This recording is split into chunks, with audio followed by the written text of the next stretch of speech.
Political ಬೆಳಗ್ಗೆ ಹರಿಪ್ರಸಾದ್ ನೀವೇ ಕೇಳ್ಬೇಕು, ಅಲ್ಲೂ ಕೇಳ್ಬೇಕು, ನಾವೇನು ಗೊತ್ತಾವ.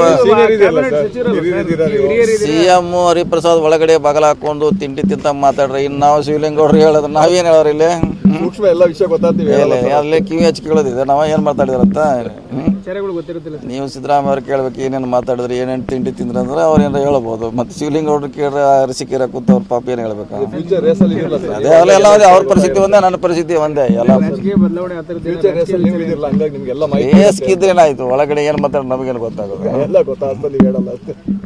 ಅದು ಗೊತ್ತಾಗಲ್ಲ. ಏನು ಬೇಟ ಹಳೆ ಸ್ನೇಹಿತರು, ಅವ್ರು ಸೀನಿಯರು.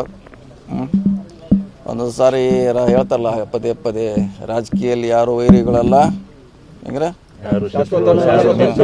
ಮಿತ್ರರು ಇಲ್ಲ ಅಂತ. ಹಂಗಿದ್ದೇ ಇರ್ತೈತೆ. ಒಂದ್ಸಲ ಫೈಟ್ ಮಾಡ್ತಾರೆ, ಒಂದ್ಸಲ ಕೂಡ್ತಾರೆ, ನಡೀತಾನೆ ಇರ್ತೈತೆ. ರಾಜಕೀಯ ಬೆಳವಣಿಗೆ ಚರ್ಚೆನಾ ಅಂತ ಗೊತ್ತಿಲ್ಲ. ನಿನ್ನ CM ನಾವು ಹೋದಾಗ ಕೇಳ್ತೀವಿ, ಏನೇನು ಮಾತಾಡೋದು ಕೇಳಿ ನಿಮ್ಗೆ ಹೇಳ್ತೀವಿ ಬೇಕಾದ್ರೆ. ಸರ್, ಈಗ ಜಲಸಂಪನ್ಮೂಲ ಇಲಾಖೆಯಲ್ಲಿ CM ಹಾಗೂ DCM ಅವ್ರ ನಡುವೆ ಒಂದು ರೀತಿ ಶೀತಲ ಸಮರ. ಅವರು ಮಾಡಿದ್ನ ಇವ್ರು ತಡೆ ಹಿಡಿತಾರೆ, ಇವರು ಮತ್ತೆ ಅವ್ರು ತಡೆ ಹಿಡಿತಾರೆ. ಏನು ಸರ್ ಅದು? ನೋಡಿ, CM ಅಂತಿಮ ಏನು ಮಾಡ್ರು, CM ಅವರ ಅಂತಿಮ ಇರ್ತಾರೆ. ಕೆಲವು ನಿರ್ಧಾರ ಅವರ ಮಟ್ಟದಲ್ಲಿ ತೆಗೆದುಕೊಳ್ತಾರೆ. ಈಗ ನಮ್ಮ ಚೀಫ್ ಇಂಜಿನಿಯರ್ ನಮ್ಮಲ್ಲಿದ್ದಾರೆ, ಅವ್ರ ಹಂತದಲ್ಲೇ ಟ್ರಾನ್ಸ್ಫರ್ ಮಾಡ್ತಾರೆ, ಪ್ರಮೋಷನ್ ಮಾಡ್ತಾರೆ. ಅದು DPR ವ್ಯಾಪ್ತಿಗೆ ಬರ್ತೈತೆ. ಸೊ ಅಂತ ಸರಿ ಆದಾಗೆ ನಾವು ಏನು ಮಾಡಲಿಕ್ಕೆ ನಮ್ಮ ವಿಚಾರಗಳನ್ನು ಹೇಳಬೇಕು, ಅಷ್ಟೇ ವ್ಯಕ್ತ ಮಾಡಬೇಕು. ವ್ಯಕ್ತ ಮಾಡಿರ್ತವೆ ಒಂದೊಂದು ಸಾರಿ. Sir, ST Somashekar sir rank sliding ಎಲ್ಲ ಆಯಿತು, ಏನಾದರೂ ವಿಶೇಷವಾಗಿ ಸಕಲೇಶ್ಪುರ ಪ್ಯಾಕೇಜ್ ಕೊಡ್ತೀರಾ? ನೋಡೋಣ, ಅದ್ರ ಬಗ್ಗೆ ಚರ್ಚೆ ಮಾಡ್ತೀವಿ. DC ಅವ್ರ ಜೊತೆ ನಾವು ಮಾಡ್ತೀವಿ. ಸೊ ಏನು ಕೊಡ್ಲಿಕ್ಕಾರೆ ಪ್ರಯತ್ನ ಮಾಡ್ತೀವಿ. Thank you. Sir, ST Somashekar ಮತ್ತು ಹೆಬ್ಬಾರ್ ಜೊತೆ ಸಖ್ಯದಲ್ಲಿದ್ದರು. ಗೊತ್ತಿಲ್ಲ. ಇನ್ನು ಅವರು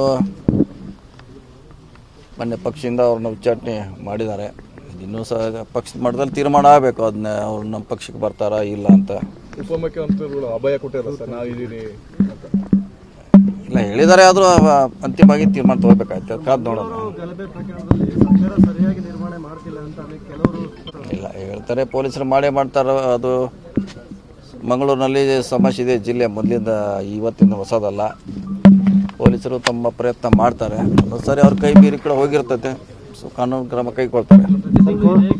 ಇದ್ದೇ ಇದೆ, ನಾವು ಹೇಳ್ತೀವಿ, ನಾವು ಒಪ್ಕೊಳ್ತೀವಿ. ಹಿಂದಿನ ಸರ್ಕಾರದಲ್ಲಿ ನಮ್ಮ ಸರ್ಕಾರದಲ್ಲಿ ನಿರಂತರವಾಗಿ ಇದ್ದೇ ಇದೆ. ಅದಕ್ಕೊಂದೇನು ಶಾಶ್ವತ ಪರಿಹಾರ ಸರ್ಕಾರ ಅದ್ರ ಬಗ್ಗೆ ಚಿಂತನೆ ಮಾಡೋದು ಅವಶ್ಯಕತೆ ಇದೆ.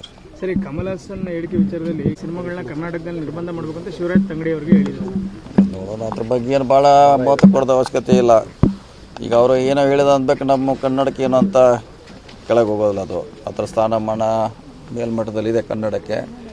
ಅವ್ರ ವೈಯಕ್ತಿಕ ಅಭಿಪ್ರಾಯ ಹೇಳಿದ್ರು ಕೂಡ ಅದಕ್ಕಿಂತ ಭಾಳ ಮಹತ್ವ ಕೊಡೋದು ಅವಶ್ಯಕತೆ ಇಲ್ಲ. ಕನ್ನಡ ಯಾವಾಗಲೂ ಉನ್ನತ ಸ್ಥಾನದಲ್ಲಿ ಇದ್ದೇ ಇದೆ, ಗೌರವ ಇದ್ದೇ ಇದೆ.